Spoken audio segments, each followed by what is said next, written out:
Ще завършам. Дали ме слушате? Да. Јас, господине Томич, Да. јас се согласувам напълно со господин Поповски. Оно што во моментов, односно последните десетина години случува во Македонија, е злонамерна една теза за поделбата на македонците, што одамна ни е нас сервирана на славени и антички македонци. Јас апсолутно имам докази, непобитни, физички, емпириски докази, дека македонците се протословени, односно протословените се македонци, и дека ние водиме една голема линеарна историска стратегија, уште од времето през 6200 години. Пред мене колку за тоа ќе ви покажам само еден пред 2009 година.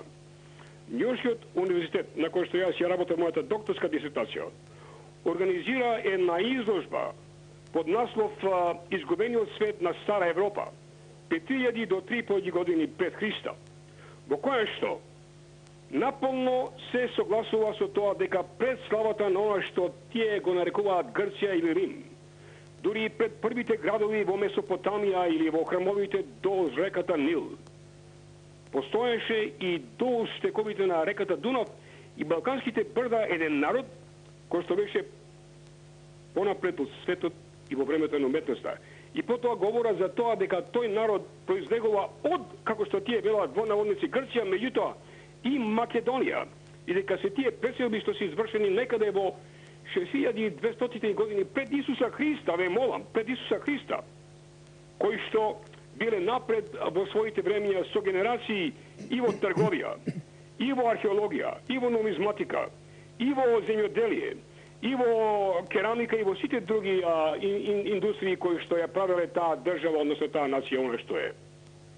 Од тоа не може да се бега. Така, професор, останете со професоре, што додадете на сето ова? Ова дискрепанца, ова шароликост на дефинирање на фактичката ситуација. Тука ќе го вклучам поранешниот премиер на Република Македонија, господин Липчо Георгиевски, кој искача со сосема други тези, со други своји анализи, ставајќи не навистина кон на 48-та зад зид да изиграме еден руски рулет.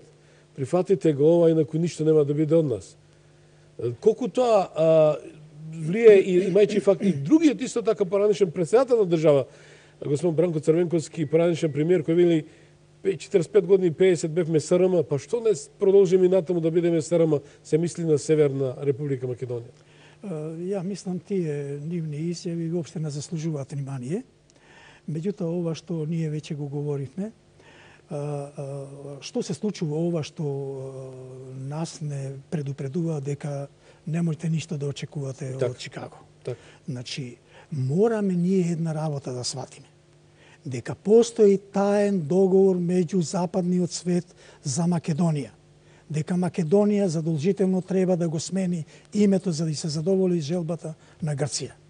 Значи, конците ги водат од надвор. Грција е аутсайдер во овој случај. Да. На Грција само и се сервира, односно суфлира. Што треба да прави, што треба да зборува. Работите се совршено јасно познати. Земете, например, господјата Маркел, која арогантно настапи, например, со незината фраза дека ете позната веќе кај нас, дека морате да го решите прашањето со името па да влезете во Европска унија и НАТО. Значи, кај нив постои цврст договор. Тој е заговор против Македонија, тоа треба да го сватиме ние. И тука нема што да разговараме за тоа прашање. Дали ме слушате? Смеам ли се вклучам во коментарот? Само да докаже професорот и веднаш вие продолжите. И не треба ние да се залажуваме дека ќе влеземе брзо во НАТО, дека ќе влеземе во Европска унија.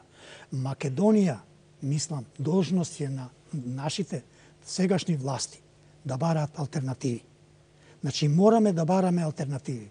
Видите што се случува, например, последниве денови во Македонија. Од ништо се прави една голема, да речем... Кој го пали фитилот? Кој создава го пуни барут? Се знае кој го пали фитилот. Видите што, јас за таа племенска група имам пишувано два томови, мислам, и проучено, и се знае. Тоа е тие се народ кој веднаш се организира за нешто што не им е по волја, така што ова е навистина за жалење што се случи. Меѓутоа, за тие млади животи што отидоа. Меѓутоа, не може со демонстрации тоа да се прави. Меѓутоа, сепак некој друг менторе доаѓа сосема од други центри да се манипулираат ситуациите и луѓето од државата. Така? Кажам, ако ми дозволите, наполно се согласувам со тезата вечерашна и вечна на господинот Поповски, дека постои не само денес, тоа е генерацијска завера за уништувањето на Македонија, односно концептот за тоа што навистина е Европа и кои се вистинските европски корени и вредности од каде што таа произлегува таква каква што е денес. А тоа е поврзано со комплетниот колапс и пат на сите оние идеи, идеали и тези за Грција. Не е тоа само политички пад и колапс или економски. Се работи за падот на еден мит, на еден табу, на една легенда, на една голема заблуда, која што големите европски нации, како Германија, тогаш Прусија, да речам, Британија, Франција, ја форсираа во почетокот во средината на минатиот 19 век, 1820 година, затоа што им беше потребен еден национален романтизам да се врзат за некои корени од минатото. Ако падне тезата за тоа дека Грција е вистинска колепка на цивилизацијата, тогаш алтернативата е една и единствена, дека тоа е Македонија. Господине Томич и господине Поповски, пред мене имам стотици книги во мојата библиотека кои што говорат во апсолутно во тоа дека ние сме едноставно алтернативата на Грција. И затоа таа Европа денес се обидува со сите сили да го направи она што е апсолутно ненаправиво, односно да ја спаси Грција. Господинот Дейвид Холден, еден од големите британски историчари и познавачи на европската култура и цивилизација, во 1972 година напише една книга која што е под наслов Градењето, односно конструкцијата на модерните Грци, во кој што навистина говори за тоа дека има многу настани, многу книги, многу документи кои што на оние што се љубопитни како нас, како вас, како многу наши македонци, им овозможуваат да доживеат драматични промени во начинот на кој што се гледаат себе си самите и светот во кој што живеат. Во својата книга, таа конструкција на модерна Грција, тој господин Дейвид Холдинг ги разобличува сите предпоставки, сите предрасуди, сите митови и легенди, како тој вели пусти желби и фантазии на грците и оние кои што измислија Грција. Книгата е еден брилјантен документ, господине Томич и господине Поповски, и едно храбро толкување на едно општество, што се генерации не само што го лаже светот, туку и се лаже и себе си самиот.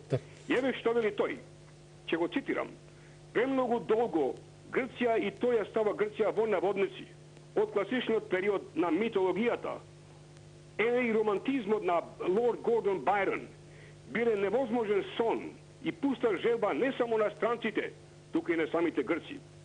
Вистината за Грција денес е дека тоа е недозреана, недорасната, несигурна и сиромашна нација со магловити и поделени наследства на историската слава.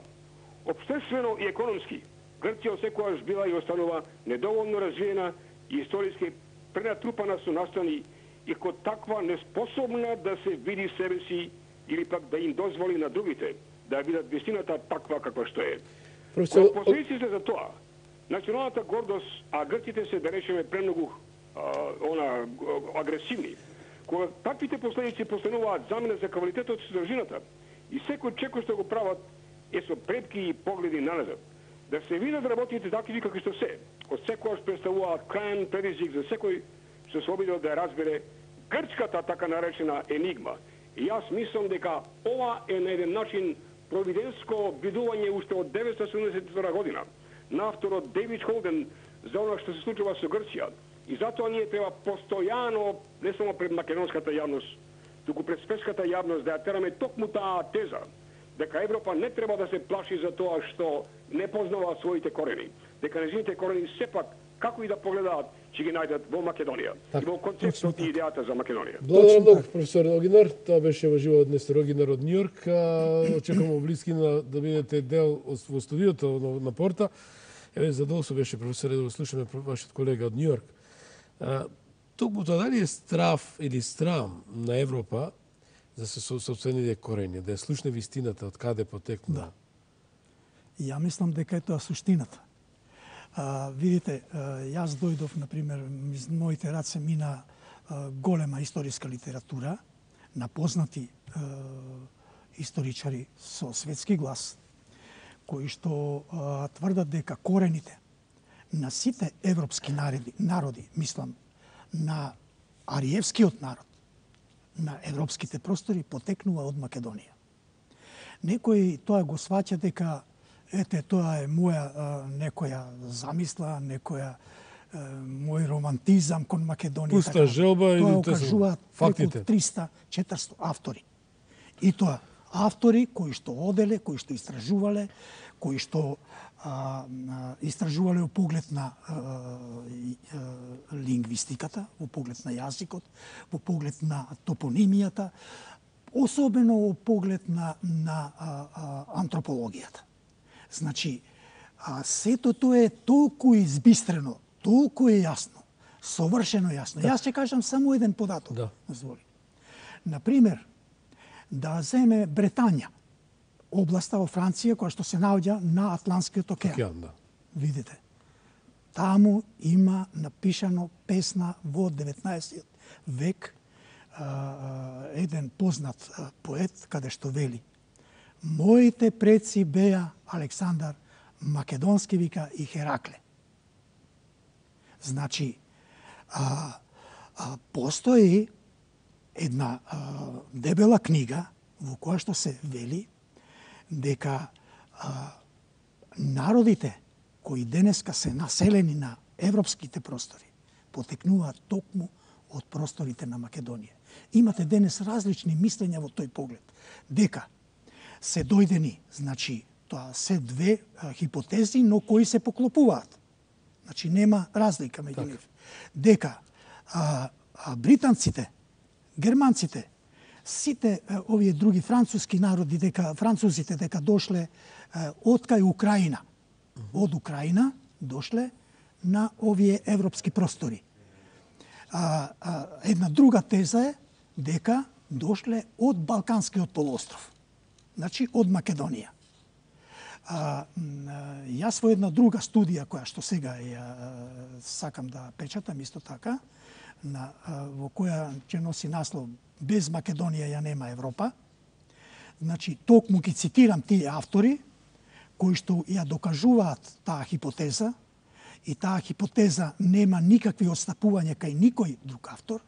Значи, сите се сложуваат во едно исто, и еден српски автор, кој што долго време престојувал во Англија и ги проучувал сите тие теории, вика: зачудувачко е тоа што може да се види, вика, во овие книги, што е истражувано и што е добиено, дека од нашите вели простори потекнува цела Европа.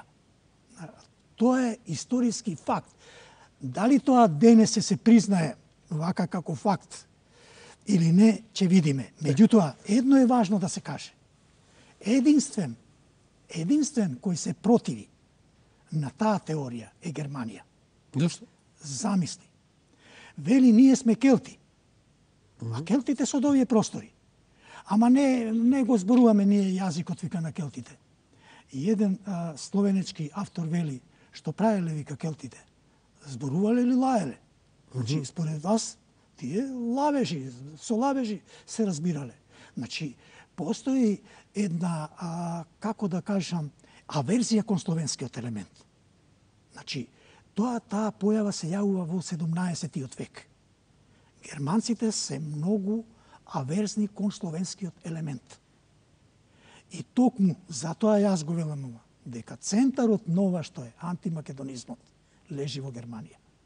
Макар што тука имаме многу пријатели, имаме многу научници кои што ја расветлуваат историјата. Не, Штефан туку, многу други. Во Фошес ние го поздравуваме од тука. Стотина други автори. Токму во емисијата запеал на македонски и станал на македонска химна. За жал што некои други тоа не го правеле. Се сеќавате, човекот што беше поранешен председател на држава и поранешен премиер не станал на македонската химна, бидејќи жалел за Хеј Словени. Но како